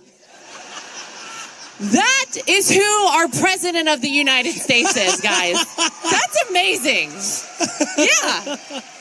I was like, what a badass. Like, he just doesn't even care. And he goes, and you know who else has a mugshot? Elvis. He would say the greatest lines. He'd say the same thing, honey, is it the first time that getting indicted was great for a politician's polls? I'm like, in this case, I think it was. I mean, think about it. Every time they indicted my father, because people understood their game. After Russia, right after the dirty dossier, after the impeachment 1, impeachment 2, after going after Kavanaugh, after the constant games, after the censorship, after the gag orders, people understood exactly what they were doing to him, right? Every day that they kept him in a courtroom, people understood the hypocrisy, right? They were coming after us, but they wouldn't do a damn thing to Hunter Biden, right? A guy who had a laptop from hell, a guy who lived a very dirty life, a guy who, drugs and so many other things. But yet, so there were only so many times you could cry wolf before every American caught on. We all caught on to their system. And so all of a sudden, they would go and indict him again. They would get a mugshot, and all of a sudden, his polls would go up by another 10%. And he would joke about it. He goes, this is the first time in political history where getting indicted actually helped a person's polls. And he was 100% right. And I would actually argue that whether we're talking about the indictments, obviously mugshot, how did it all work out for old Fanny down in Fulton County, Georgia, by the way? How did it work out for her? How's it working out for Letitia James? Maybe not so great. Maybe they made some bad decisions. Whether it's that, whether it's all of the ways they try to take him off the ballot, the mud they would sling his way every possible chance, the raid on Mar-a-Lago, all of these different things, and obviously 2 assassination attempts. We all know why Donald Trump is the 47th president. It's because God wanted him to be in the White House to save this country and save the world. Because this man has solved 8 conflicts around the world, and he hasn't even been in office for an entire year. It's amazing. Peace in the Middle East. Who thought we'd see it? Donald J. Trump brought it to you. Amazing. How much did he love working at McDonald's? How much did he love McDonald's? Working at McDonald's. Well, I think he knew the menu better than most people. Benny, you've been on the plane with a lot of McDonald's. You've eaten McDonald's plenty of times with us. Like, he knew that menu cold. You should tell everybody here, honey, the story of your dad doing the drive-through through McDonald's. So long before politics, we were buying a golf course, and so we're in this white Rolls Royce of his, and we're going down the Jersey Turnpike, and Donald Trump is driving. And he's driving. And by the way, we're doing like 45 miles an hour, and literally people are looking in the window, and they're literally, I think, giving us the finger. But he's like, everybody loves me, honey. Look at this. Everybody loves me. They're all honking for me. And so we go down there. We do the whole tour of the golf course. Talk to all the members. It was great. And on the way back, he goes, honey, we got to go to McDonald's. And I go, I literally, I can't drive 45 miles an hour down the Jersey Turnpike. I'm driving. He goes, but we have to go to McDonald's. So we go to McDonald's in this seedy town in this white Rolls Royce of his. And we pull in, and people are like, that's Donald Trump. He's like, yeah, we'll take 4 Big Macs. We'll take 6 orders of fries. It was very funny. We ended up flying back up the Jersey Turnpike. I'm like, I am driving this car back to New York because there's no way we're going to be there for a 3-hour period of time. We had so much fun together, but he knows that menu so cold. And by the way, tell me that wasn't the ultimate troll, right? You literally had a political candidate in this country who literally lied about working at McDonald's to try and become more relatable to the American people. You know, my father never played that game, right? And I always hated this. And this happened on both sides of the political aisle. But you'd see these guys show up at the Iowa State Fair, and they were in a brand new, pair of Carhartts. The stickers were still on it. They'd clearly never been worn. They were wearing a pair of work boots, the same thing. They were getting blisters because they'd never actually worn the things before. They would ride in on a Harley that somebody would give them 200 yards away from the event to try and fit in and look cool. And my father would show up in a suit and his red tie in Iowa. He flew his helicopter in one time, right? He's literally giving kids like rides around the fairgrounds. He never pretended to be somebody he wasn't, while you had all these other politicians that were totally phonies that were always trying to put on a show. And America adored that. America adored the fact that he wasn't adapting himself to try and be relatable to others. And yet he became kind of this blue-collar president to so many people, right? Because he was so unique to himself, and he had backbone, and he was on PC, and he said what everybody was thinking, but he did it in his own unique individual way, and he never cowtailed, and he never tried to cater to others. You know, he was just himself. He wasn't fake. He wasn't a phony. And I think the people in this room and the people of this country were sick and tired of the phony politicians. And I think so many of them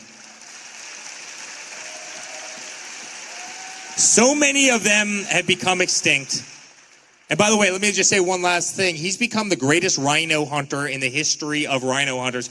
He's killed every rhino in Washington, D.C., and he sent them all packing. And honestly, our party should be so thankful for that. I can't believe you didn't think that hot sauce in Hillary's purse was authentic, honey. How could you possibly think that? The assassination attempt. This is something, there's obviously something horrible happening on the left, where they become violent. Whether it's Luigi Mangione, they're permissible of murdering your political opponent or somebody you disagree with. And they venerate it and they celebrate it. And it's the reason why Charlie Kirk is not able to be on stage with us tonight. And it's the reason why your father got hit in the head with a bullet in Butler, Pennsylvania. What is that? What's going on the left? And can you give us a little bit of an insight, perhaps, since it is a Memorial Day and it is also such a historic day and an anniversary. What was that like for your family?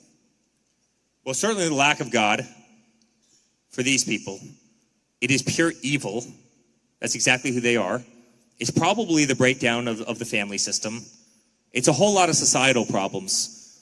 And it's a group of people who have just flat out lost the argument, right? Isn't it really amazing? I mean, just go back.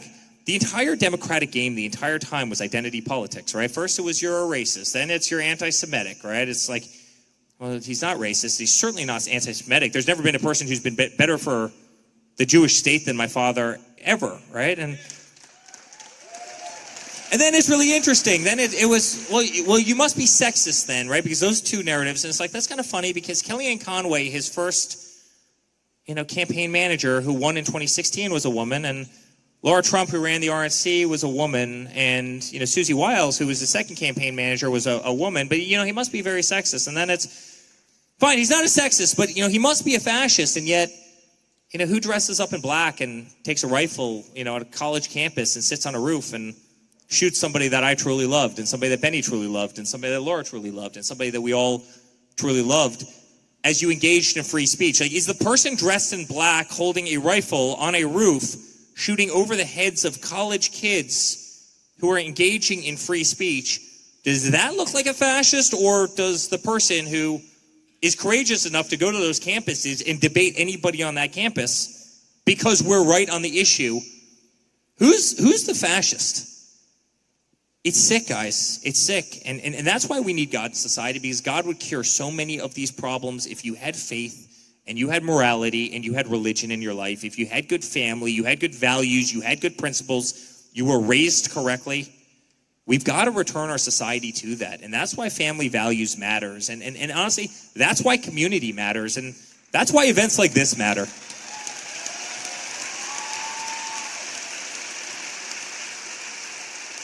I would also add to that there's been a bit of a normalizing of this really awful rhetoric about people with whom you disagree politically. And I'll go back to Maxine Waters, who many years ago, at the beginning of the first term for President Trump, said that if you see any of those people at a gasoline station, you get up in their face, you let them know they are not welcome.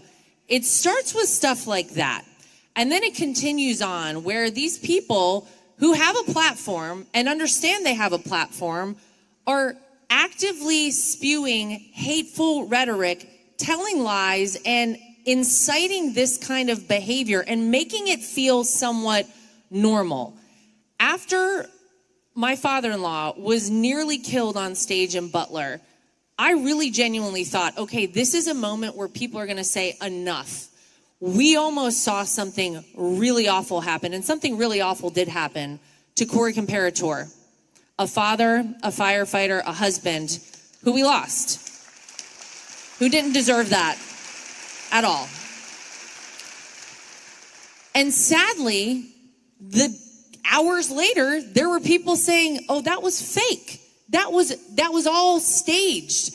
When you just normalize something like that, it makes it, sadly, Benny, I think a lot easier for people to justify doing things that are absolutely horrific. And you asked us, what was it like watching that back on July 13th of last year? I mean, it's a moment I'll never forget, and I'll be really honest. When I heard what happened to Charlie, before we really knew what had happened to Charlie, I instantly was taken back to the feelings we had watching television. Eric and I were watching the rally that day, and I was actually making dinner for our kids, and I was so stunned. I was peeling a carrot. My daughter turned around and she goes, look who's on TV, Mom, it's Grandpa. And so I look down, I peel a carrot, and then I look back up and I see he's not on stage anymore. I don't know where he is. Do you know I held that carrot and that carrot peeler in my hand for about an hour? Because I was so shocked. Eric and I were running around. We ran in, we changed the channel because we didn't want our kids to see it, trying to figure out what's going on. But it was terrifying, and thank God that turned out differently. But we were so close to having everything changed in our country. And unfortunately, our friend Charlie did have everything changed. But here's the good news. You're here tonight. We're all here tonight. We are going to carry Charlie's legacy on.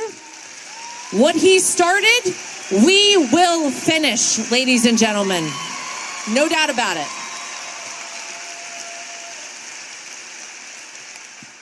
Let's just close with this question, then we'll open it up for questions from the audience. Charlie Kirk, a good Charlie story, something uplifting, a profound effect perhaps on your life. I'll begin. I've never seen your brother Don or your father share so passionately their faith in Jesus Christ from the stage at Charlie's memorial. That was a remarkable thing to see, and something that I've never seen it before. And that was the #1 most apostolic event in human history. That was seen by hundreds of millions of people, if not billions. What a wonderful tribute, and what a powerful voice of a martyr. Think that he filled every church in this country. You couldn't even get into church in this country on the following Sundays or ever since then, all because of the action of one lunatic. I mean, think about that. I'll never forget. So about 10, 11 years ago, I met Charlie. He came in. He was 21 years old. He came into my office in New York. He came into Trump Tower, 25th floor, and he met us. Somebody introduced the two of us, and he told me exactly what he wanted to build. And at that time, he only had a couple branches on a couple campuses. He didn't have the infrastructure. He didn't have the footprint. He didn't have the reach. Turning Point was 1/1000th of what it is certainly today. And he goes, Eric, I'm going to literally change the hearts and minds of youth in this country, and I'm going to start one campus at a time, and I'm going to go across the campus. I go, Charlie, how are you going to do it? He goes, I'm going to invade the student body governments. I'm going to get every elected conservative. They're going to become elected, student body leaders. I'm going to go one by one, and we're going to build this apparatus. And listen, a lot of BS comes through our office doors, right? I hear about a different project every single day that will probably never get built, and a lot of grand ideas. And I'm saying, wow, this kid's incredible. This guy is really incredible. I mean, pretty lofty goal. I'm not sure if anybody can succeed. How do you change the hearts and minds of youth in this country that has been so poorly indoctrinated by so many teachers, by, not here because you've got a great institution, but by revisionist history? I mean, every single day they're trying to edit our textbooks, change the textbooks. How are you going to go about doing this? And he laid out the plan. And why I say it's deja vu is you're sitting here with somebody missing who was a person that we loved and a person we knew. But every single thing he told me a decade ago, right now, just over a decade ago, has come true, guys, has come true. And you are living proof of it. The fact that we are here, and the fact that over 100,000 chapters have applied to Turning Point to become chapters. And this movement, and the churches, and the stadiums, and the auditoriums, and the masses of people, and the lines. I mean, the lines were forming for this event as we were leaving Florida, and they were long. What does that say about Charlie's legacy? And so for me, it's absolute deja vu. I mean, everything he said he was going to create, he did so times 10. And he is so much bigger right now than he could have ever possibly known. And that's why he's going to live in our heart. And if you think that by taking his life, they were going to silence this movement, they did the exact opposite of what they intended. Be careful. You know, there's something called the law of unintended consequences. The law of unintended consequences. It certainly happened in 2020 when they thought by rigging an election, you know, that was going to be to their benefit, right? No one actually believes that Joe Biden got 16 million more votes than Barack Obama did in 2012. Give me a break. I mean, you know, not everybody might love, you know, Barack Obama, but the guy was charismatic and he could formulate a sentence, unlike Joe Biden, who literally hid in a basement, right? It was their law of unintended consequences. What they did to Charlie Kirk was another law of unintended consequence, and it was the biggest single mistake that they could have ever made.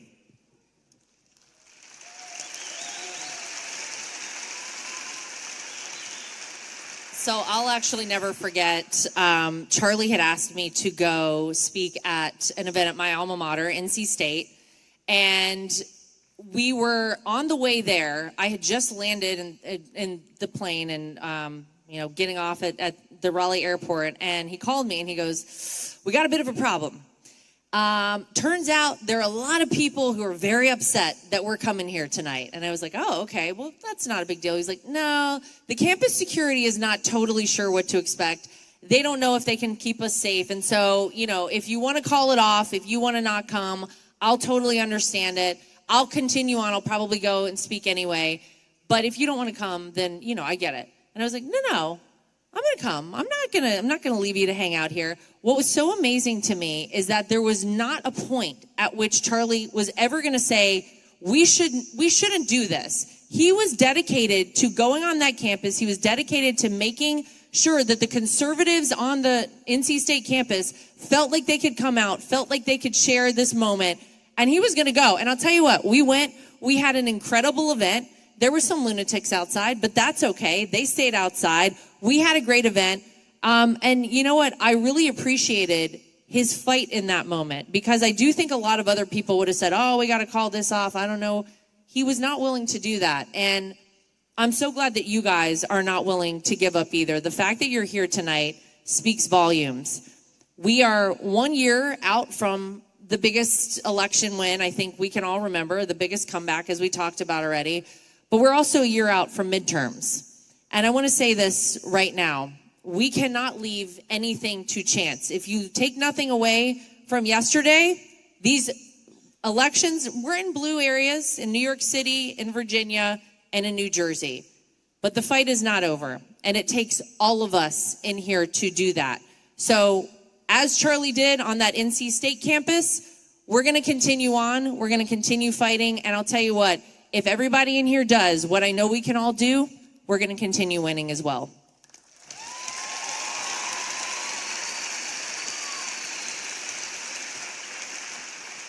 A couple of questions from the audience, yeah? Let's go. Okay. All right, so looking back yesterday at the headlines, it's kind of crazy, but what do y'all think about a Democratic socialist winning the mayoral seat for New York City? Oh, tap me in, Coach, considering I grew up in that city. And guys, this is insane. This is insane. New York needs nothing. You know what New York needs? Safe streets, clean streets, reasonable taxes, and stay the hell out of the way. And New York will be the greatest city anywhere in the world by far. But these people want to destroy it. They want to destroy it. Think about a candidate who literally campaigned on the platform of defunding police. I mean, the guy's crazy, right? He hates the Jewish population in this country. I mean, he keeps on saying that he wants to arrest Netanyahu if he comes into New York. He hates the Indian population in this country. He says that Modi's a war criminal. He wants to nationalize grocery stores in New York. I mean, other than that, the guy is truly brilliant. Guys, it is incredibly, incredibly scary what's happening in this country. They go out, they promise everything to everyone for free, right? And they're actually getting the vote. And we need to be very, very, very, very careful of what's happening there. This is going to destroy a great American city, and we can't allow this. We cannot allow this to spread across this country. The interesting thing to me about that election, too, is that if you believe the exit polls, the majority of the people who actually voted for Mom Donnie in the New York mayoral race were young women. Where are my ladies at in here today? Okay. Yes, ladies. All right. Now, ladies, we also have a little bit of work to do because unfortunately, the Democrats think that we are susceptible to all of their crazy ideology. And we got to turn that around. We got to bring the ladies over to the conservative side of the aisle and show them that God is where it's at, family's where it's at, having kids is where it's at. And as my husband pointed out earlier, you can have them all and a career. We have to start doing better with speaking to everyone out there, including young women around this country. But I'll tell you, the thing with that race that scares me is that is the beginning. And that is the new face of the Democrat Party. If you think they're going to stop at New York, you are kidding yourself. It will be all over the United States of America, which is why we're going to have to fight even harder going forward from here on out, because we can never let this happen ever again in the United States. Thank you. Mr. Johnson, Mr. Trump, and Ms. Trump, I'd like to ask about your father's relationship with Israel. He's taken over $230 million from pro-Israel groups.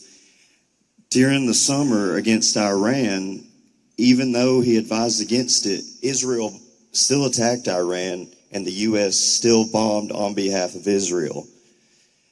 Your father's frustrations with Netanyahu have been made clear when he cursed on national TV over the situation. Israel has not been a great ally to the U.S. all the way since 1960 when they bombed the USS Liberty. Israel is a nation where Christians are constantly under attack in both Gaza and the West Bank. We talk about America first and defending Christians, but how can we do this if we align ourselves with a nation that does not do that itself?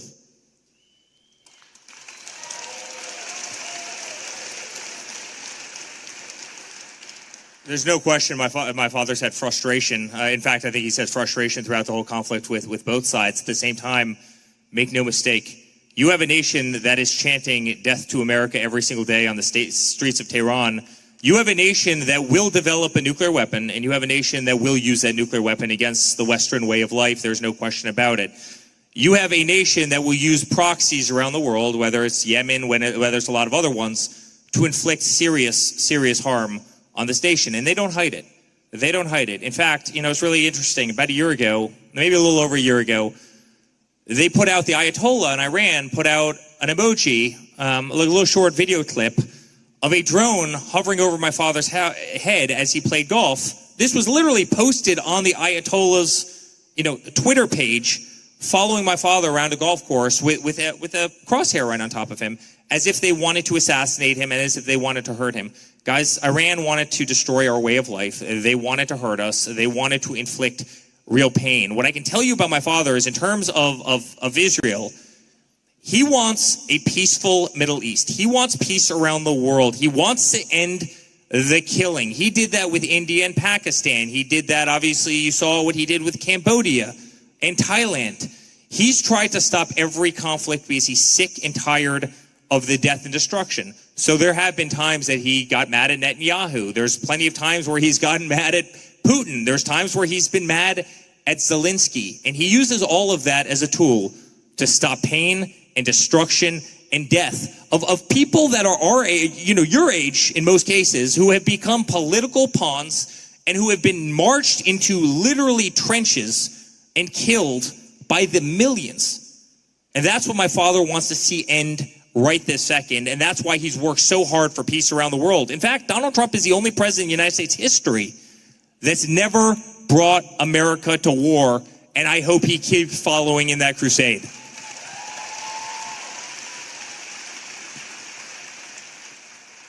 In response to the nukes from Iran, Israel has nuclear weapons and is not a part of the IAEA, unlike Iran. And it's just sad to see, because I've never seen the American president get treated the way he does by the Israeli government. Here's what I'll add. Do we or do we not have phase one of a peace agreement in the Middle East right now? Nothing is ever going to be perfect, but I'll tell you what, this president works with what he has. He believes in peace through strength. And whether we're talking about in the Middle East, whether we're talking about a 40-year war like Armenia and Azerbaijan, as Eric just pointed out, a 5-day war in Thailand and Cambodia, this is a president of peace. And sometimes you have to be slightly unconventional with how you get there. You use what you have. That is certainly what he's been able to do. And I would just say, peace around the world sounds pretty good to me, and that's what this president is bringing.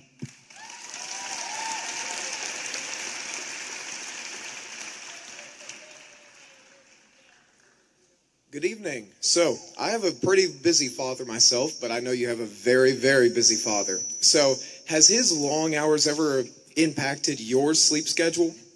Yeah, 100%. Yes. He'll call me at 5 o'clock in the morning. He'll call me at 12 o'clock at night. Then he'll call me at 5 o'clock in the morning again. You know, Donald Trump is like the Energizer Bunny on steroids, you know, in like a red tie. And he's always been that. I mean, as long as, and I'll never forget in 2016, you'd have Hillary, she'd be up on stage. Does Donald Trump have the stamina to be president of the United States, right? And, you know, here she is. She packed it in like 3 days before, you know, election day. She thought she won. You know, she filled the Jacob Javits Center in New York with the most beautiful balloons. All her, you know, billionaire supporters were eating caviar and drinking champagne. And guess who was on the stage at 2 o'clock in the morning of election, you know, about 3 hours before he went to actually vote himself in Michigan, Donald Trump, because he wanted to get one more rally in while everybody had already packed it in. So the guy has never been long on sleep. And by the way, isn't that what you want out of the president of the United States? Don't you want somebody who's going to fight their ass off? You know, here's what I'll tell everybody about him. He was the last person in the world that needed this job. His life would have been a hell of a lot better. Hang out at Mar-a-Lago, fly around on Trump Force One, play golf, hang out with his grandkids, do great real estate deals. And yet, you know, I mean, the guy, when he went over to Israel, talking about Israel and, you know, Egypt for the peace deal, he literally went over there, flew over there, did 2 stops in Israel, did a stop in Egypt, and ended up getting back 36 hours later so he could give our great friend Erica the Presidential Medal of Freedom for Charlie Kirk. He was able to pull that all off in a 36-hour period. Joe Biden couldn't have accomplished all of that in 3 months. I mean, literally, he wouldn't have had the stamina. So, you know, thank God we have a president that runs hard. Thank God we have a president. The guy will come off of Air Force One at 2 o'clock in the morning, give a press conference at Andrews Air Force Base, hop on Marine One, fly to the White House, get off, do another pressure aid, you know, down right in front of, you know, on the South Ground lawn, go up, and then sure enough, you'll have a press conference at 9 o'clock in the morning in the Oval Office. Like, you know, by the way, all in defense of America, and all as the greatest cheerleader America has ever seen. And I think that's exactly what we want in a commander-in-chief. And by the way, Benny, you asked about good campaign stories. This is one that speaks exactly to that. When we left Grand Rapids, Michigan, after that final rally of last year, we got on the plane to fly back to Palm Beach, packed, you know, with the whole campaign crew. And you would think, because the next day, everybody's going to be up early, start to finish, like we're going hard again, making sure we turn everybody out, then maybe you'd want to rest a little bit. Not Donald Trump. It was a full concert on the plane the whole way home. Nobody slept a wink. We all walked off of that plane just absolutely exhausted, but knowing we left nothing to chance. We left it all out on the field. And we played a lot of great music on that plane on the way back, I'll tell you. You may have heard he's pretty big on the iPad playing DJ. What song, that, real right? fast? November Rain.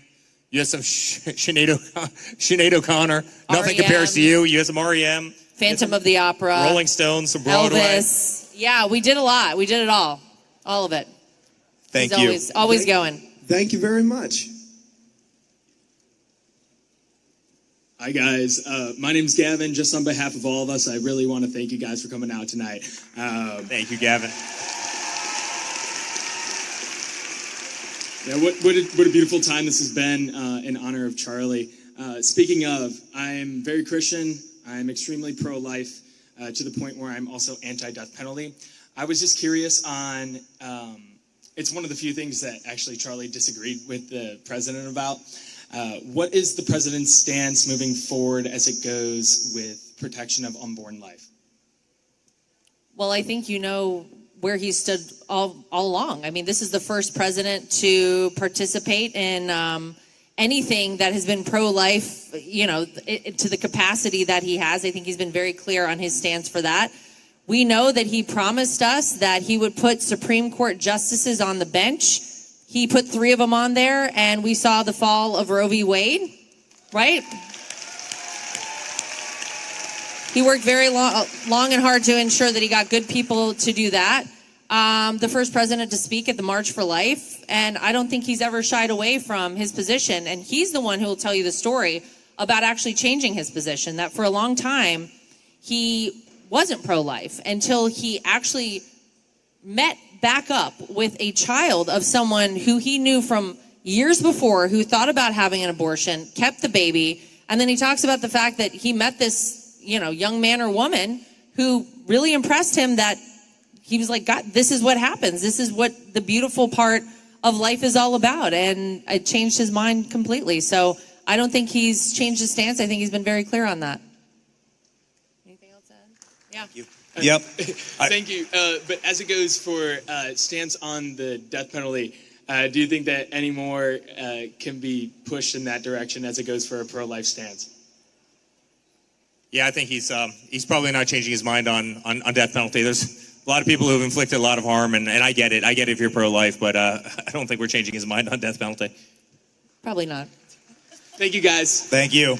A lot of presidents, a lot of Republican presidents in our lifetime have said that they are pro-life, and not a single one of them went the 200 feet from the Oval Office to the March for Life, and President Trump has done it every single year. Spoken to the March for Life and done so very strongly.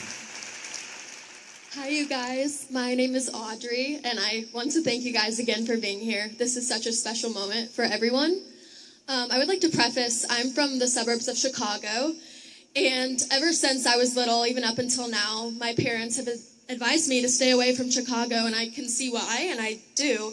Our governor is a disaster, and he denies the crime that goes on in Chicago, and he goes against federal laws and policies, and it really sucks. And I just would like to know what steps President Trump will be making to lessen the crime in Chicago. I really appreciate that he's already taken steps with the National Guard and ICE agents, but I would just like to know what steps he'll be taking in the future.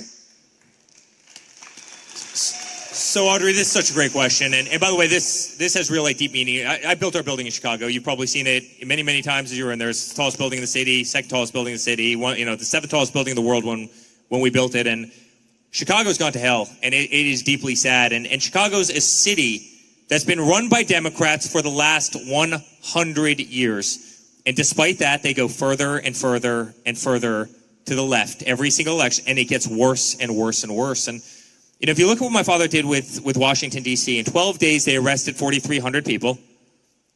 And crime went from being astronomical, not quite Chicago, but bad, to being 100% perfect, meaning, they have no murders. The point is, we've seen this story before. We've seen this movie. It can be done. And yet, I know your governor, and I know Pritzker, and he's been an absolute disaster. I mean, you have the president of the United States saying, I want to come, and I want to be your partner, and I want to fix this problem. They had a weekend recently where you had 70 shootings, and a lot of those translated into murders. Every single day, brothers and sisters and husbands and wives and daughters and sons are getting mowed down, and they don't give a damn. And you know why they don't give a damn?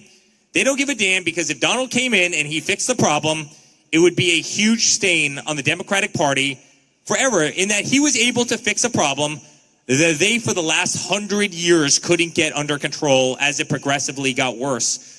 Remember the problems you had in Chicago. I mean, you literally had people under Lori Lightfoot, who was the last mayor of Chicago, who were leaving piles of bricks along Michigan Avenue so people could go up, grab the bricks, and throw them through, storefronts. And you know how I know this? Because I took care of every single one of those, those Chicago PD officers in our hotel that were bloodied, that were cut, that were beat to hell. We took care of them in Trump Chicago. Like, we became like their fortress during remember, it was the summer of love, they called it. It was The mostly peaceful protests, as CNN called it, as the cars burned on streets all across this country. It is so sad because we know the problem can be fixed. It was so sad because Donald Trump has already proven that he can fix the problem. The problem is you have corrupt, incompetent politicians who don't care about this country and don't care about the citizens, but only care about their political party, despite the fact that that comes at a massive detriment to the people of Chicago. And I'm telling you, if you gave Donald Trump 2 weeks, you'd have the safest country in the nation. We've seen it done before, and I hope to God he goes in there and just takes care of business because the people of Chicago deserve it. Thank you. I agree, and I believe in him. Thanks, Audrey. This will be our last question. Hello, so we're in high school, and talking about politics is just really brutal because it goes straight to name calling. So my question is, for people who disagree with us, how can we try to find a way to commonly come together and talk about it our age? Well, first of all, thank you, ladies, for being here tonight. This is absolutely incredible to have you. And I would say if you ever feel like you are too nervous to talk to somebody or you're not sure what to say, remember our friend Charlie Kirk over there. Channel Charlie. Take a moment. Understand that you are speaking from a place of truth. You are speaking from a place of goodness. You are speaking from a place of understanding. And you can just tell these people that this is what you believe. They don't have to believe it with you. And that is the beauty of the United States of America, because we can agree to disagree in this great country. That's what it's all about. But also have backbone. I can't tell you how little backbone so many people have, right? You know, when DEI was running rampant, guess who went against it, right? And that wasn't popular, and that was often hard. When my father had to go out, and remember how brutal it was? You had men my size swimming in women's, collegiate sports, right? And that became the acceptable norm until Donald Trump came in and started beating the drum. Once in a while, you have to beat the drum. You have to stand up for what's right, even if it feels unpopular. So oftentimes, the things that feel unpopular are actually the most popular things. You can't back down, and you can't cower, and you can't hide, and you can't silence your voice, and you can't just think something and compartmentalize it. You actually really have to follow your heart, right? And you also have to be smarter than them. That's what Charlie did better than anybody. He was the best debater, and he was sharper than them, and he was right on the issues, right? So between the fact that he was smarter and he was actually correct in terms of the policy, he could win the debate. And that's what I hope you can both do, and I think that's what I hope we can all do. Be smarter than them and be right on the issues, and win the debate, and do so using civility, and not evil and violence, which is so oftentimes what the side that is losing in this country is resorting to. Thank you so much. That's really helpful. Thank you, ladies. Thank you, Auburn. Thanks, guys. We love you guys. That was awesome. This is it for tonight. Thank you guys very much. We love you. God bless you guys. Thank you.